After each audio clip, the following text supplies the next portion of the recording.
Right, this trailer needs to go for a vehicle inspection. Got my tail lights, number plate, reflectors,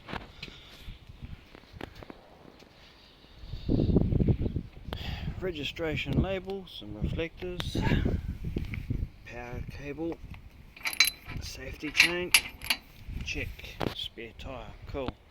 Now, how do you check to make sure the lights are working if you've got no car available? Simple. I've made this device. It's a trailer testing, light testing unit. So you take the plugs and you plug them in.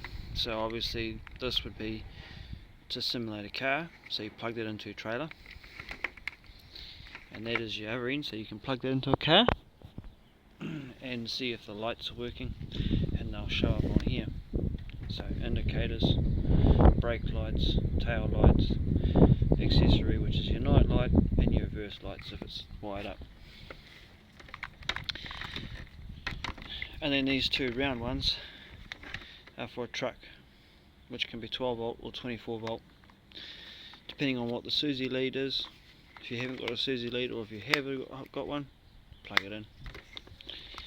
So what you do is you grab a hold of this and you run away from the box, about 10 meters of cable, there's plenty of it, and you simply just plug it in like this.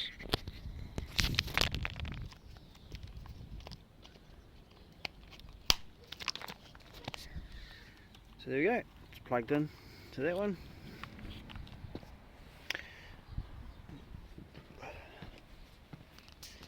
First of all, let's check the left indicator. So the box is showing the indicator's working. Yes, the indicator is working. Let's do the right indicator. Right indicator. Yes, it is working. Cool. What about the hazard lights? Yep, hazard lights are working.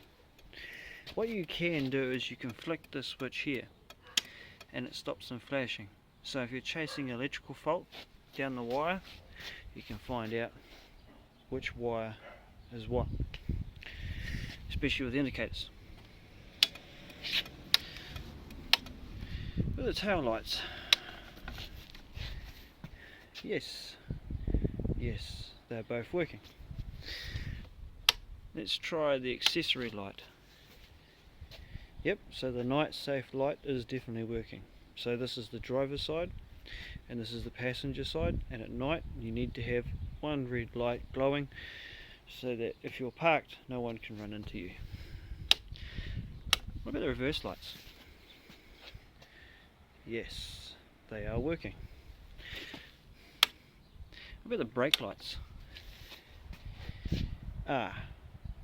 No, we have a problem. One brake light is not working. See the difference between brake and tail. So let's say that's the tail lights and that's the brake lights. See the difference? The one on the far side is getting brighter and dimmer, whereas the one on this side, nothing. See? So I'll just pop this lens cover off.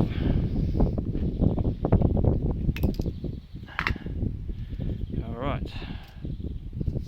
So straight away we have a blown bulb. So we've got an indicator, tail light, and that one there should be brake light.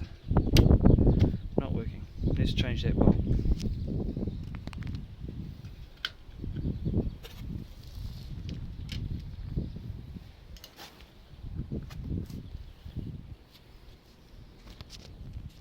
Okay, bulb has been changed.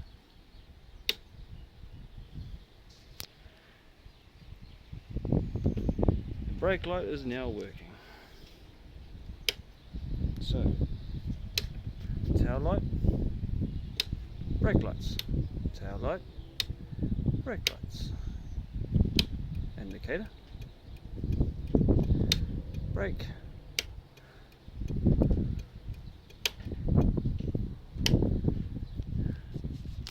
Now, if you wanted to check to make sure the bulb is working, what you can do, if you're chasing a wire fault, you can use the pencil.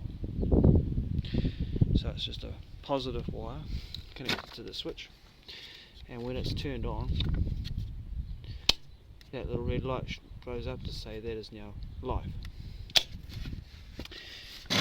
If the trailer had an earthing fault, you could plug this wire in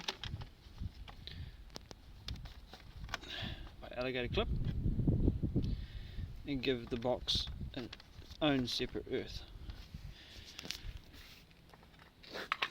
So, if I was to turn the pencil on, and then I was to, let's say, take the light bulb out.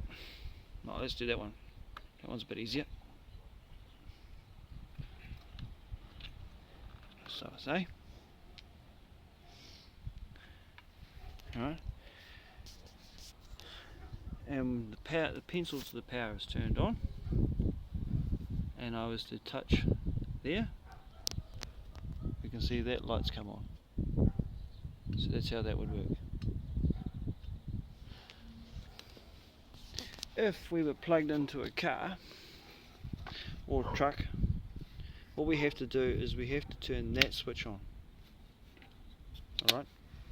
And that isolates the battery that's inside here so that these will not go.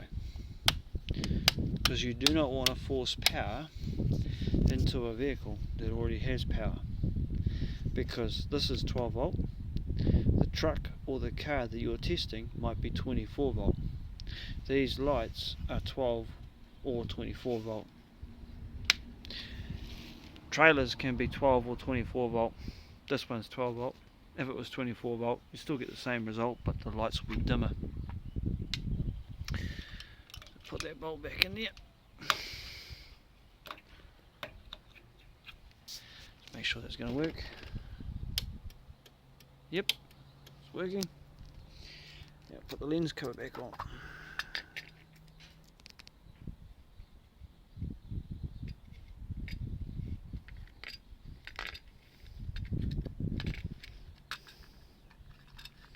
This one's always tricky.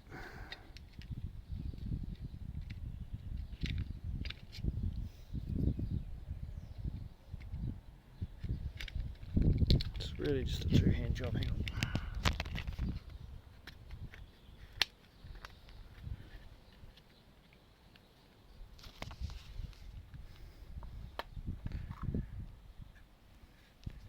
Right, line it up, put it back on, and I'll put the screws in. That is how that light test box works. This, you can plug it in, and then you can put a light bulb on it for a headlight to test and make sure the headlight's working, or the headlight connections are working from a car. Only just these two. So that'll be your low beam, and that'll be your high beam. Simple, eh?